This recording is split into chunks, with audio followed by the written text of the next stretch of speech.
So, this is the Afsluitdijk, or to give it its English name, the Closure Dyke, which is a pretty rubbish translation. It's a major dam or causeway in the Netherlands between Den Oever in northern Holland and Zurich in Friesland, not to be confused with the Zurich in Switzerland. It was constructed between 1927 and 1932, but the dike wasn't actually opened until 1933 due to the to make the road, to be honest. One thing building a dike, but you've got to slam a road over it as well. And as you can see, I always say it's finished. They're still working on it.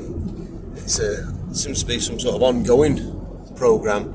Originally, it would have been built using clay and reed, wicker type things, what they had locally produced, and a material called till, which it looks here like it's a massive pile of sand, but it's actually glacial sediment, and what they do is they dredge it from the sea.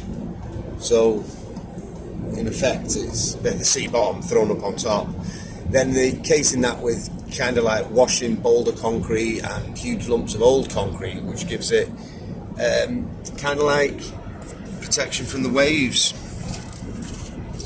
So 32 kilometres long, 90 metres wide and 72 metres above sea level, and 90 kilometres per hour speed limit as well.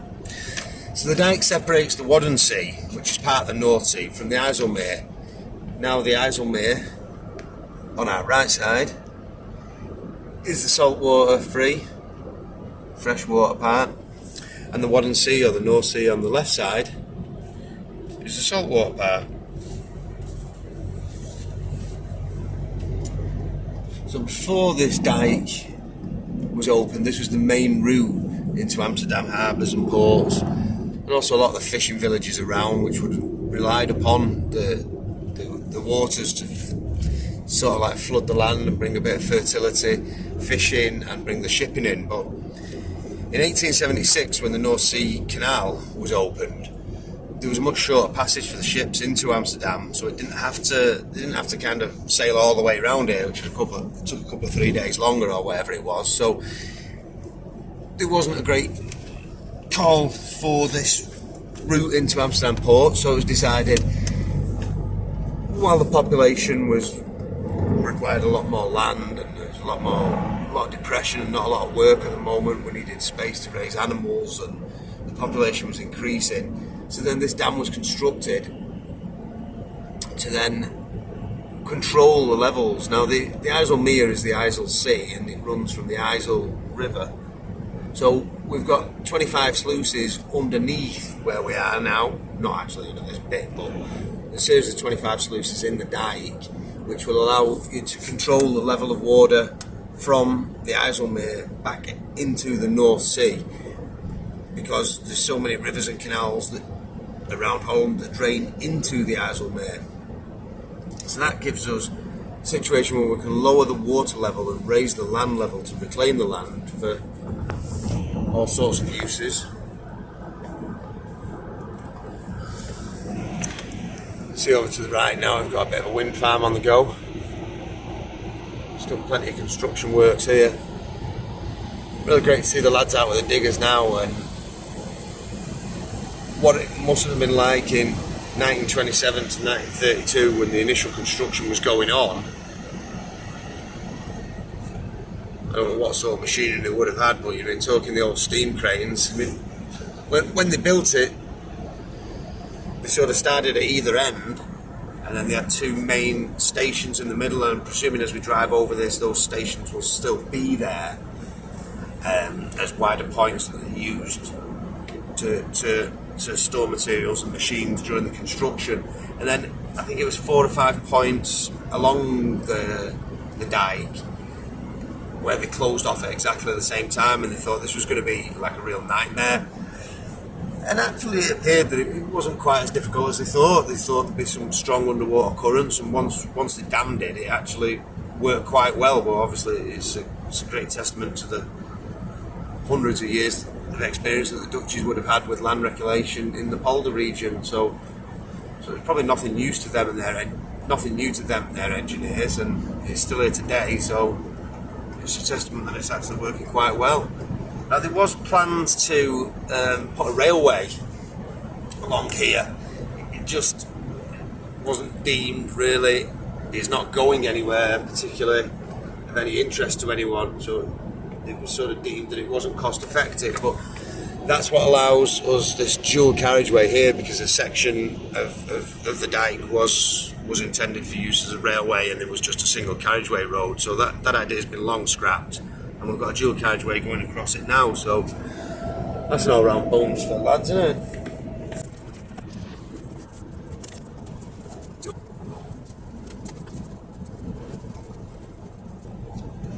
So this is Brazen Dyke, which would be one of the islands that they sort of would have used as a construction point along the way. There's a little service station on here, if you remember.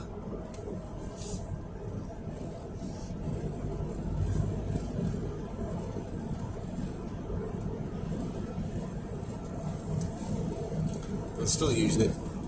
Pile up a load of sand until there.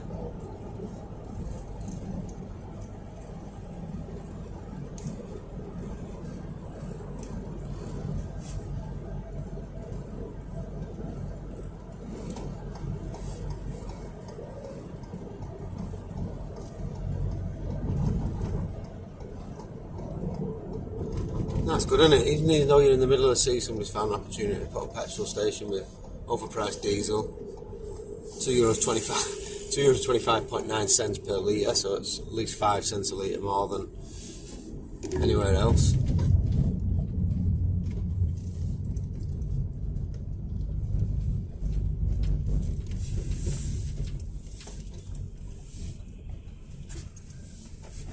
Don't like there's lots of actually stop and see here, so I might just crack on.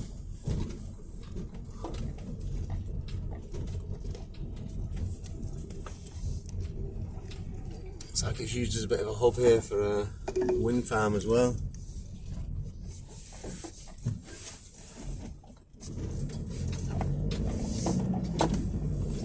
Amazing, isn't it? All these roadworks and all these potholes.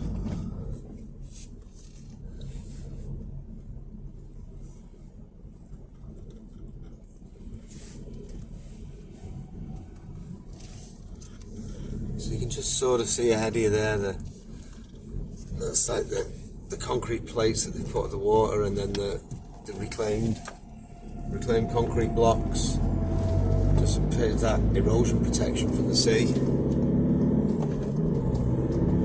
Obviously on the Islemere side, the tidal will be far less. The North Sea side will take far more abuse. Another EG garage there as well. We'll just put a shameless pun in for those two lads from Manchester, the Euro Garage Group.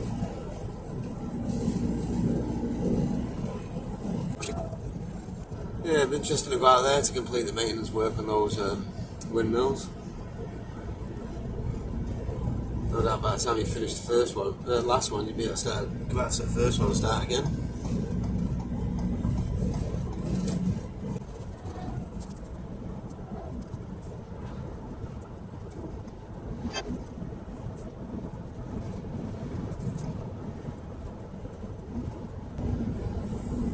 And this will be the other abutment at Kornvelder Sand, which is the other middle of the river place where they were doing the construction works on, which once again still a little building site. This looks like sand being brought in or tilt by ships, as it would have been done all those years ago.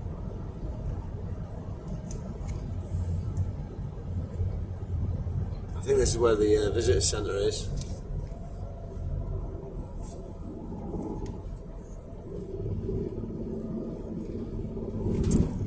And I suppose this is Lorentz Sluice as well, where they would be able to use this area to adjust the heights between the sea and the Islemere. Katzenmatten Museum.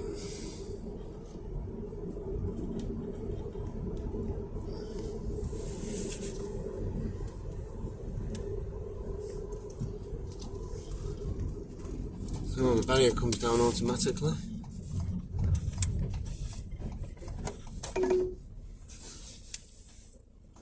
Back up there, shall we?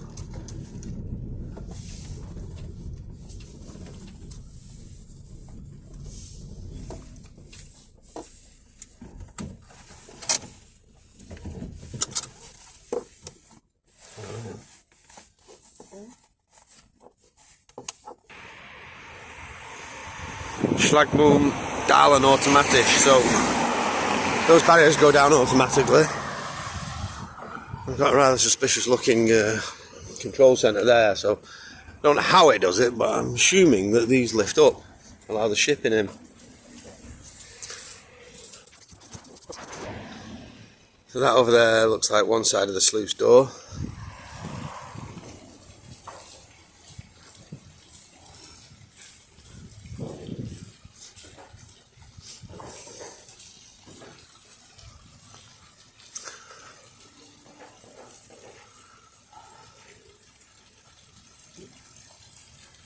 Yeah, I'm not really sure whether those bridges lift or turn or do nothing.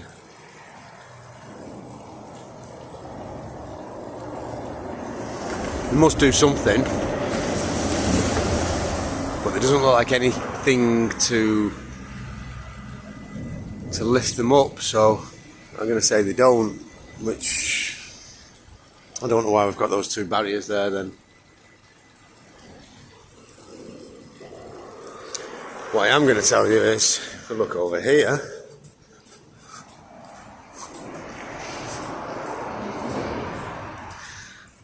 there's a large ship going through with a mast on it.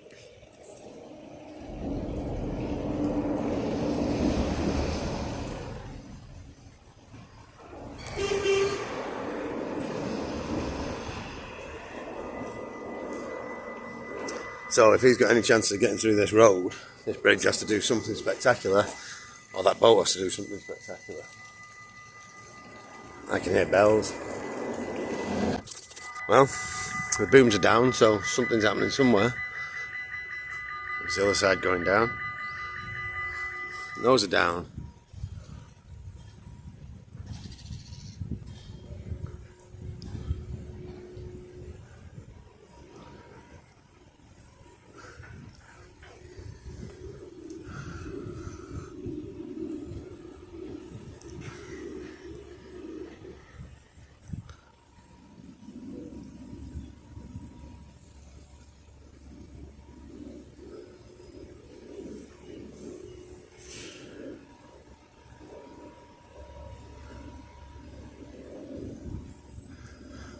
No way, that's the tilt bridge.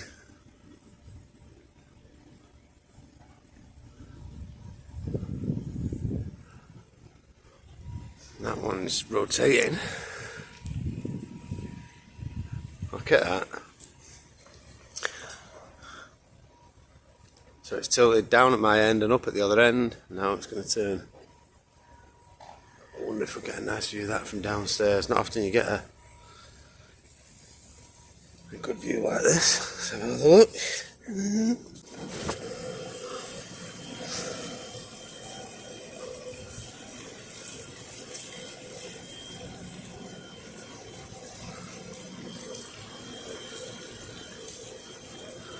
And there's our bridge coming over now.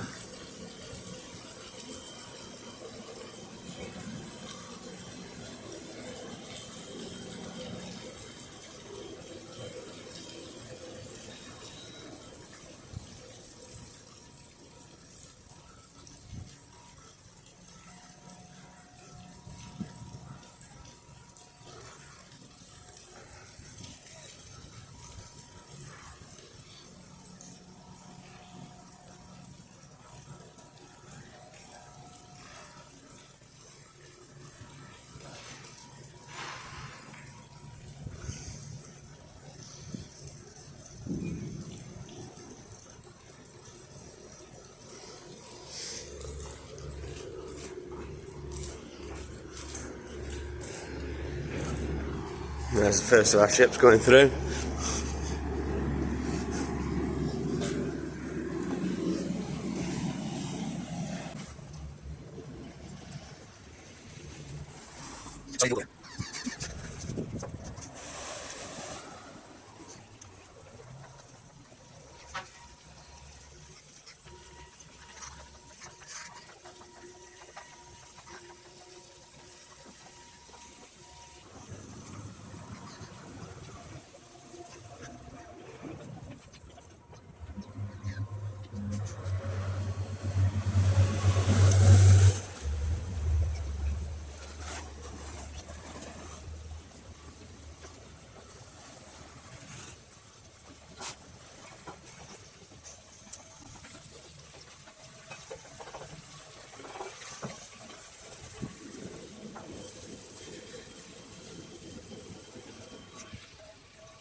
The other side's already open. Oh, we're coming open now.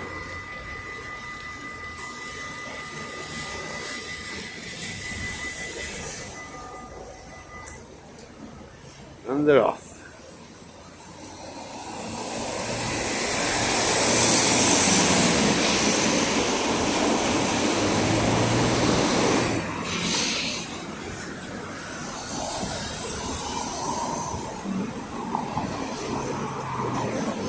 So what did that take? All of 10-12 minutes. We had about 6 boats coming into the Islemere, 2 boats going out of the Islemere. So I'd say that's pretty reasonable turnabout time.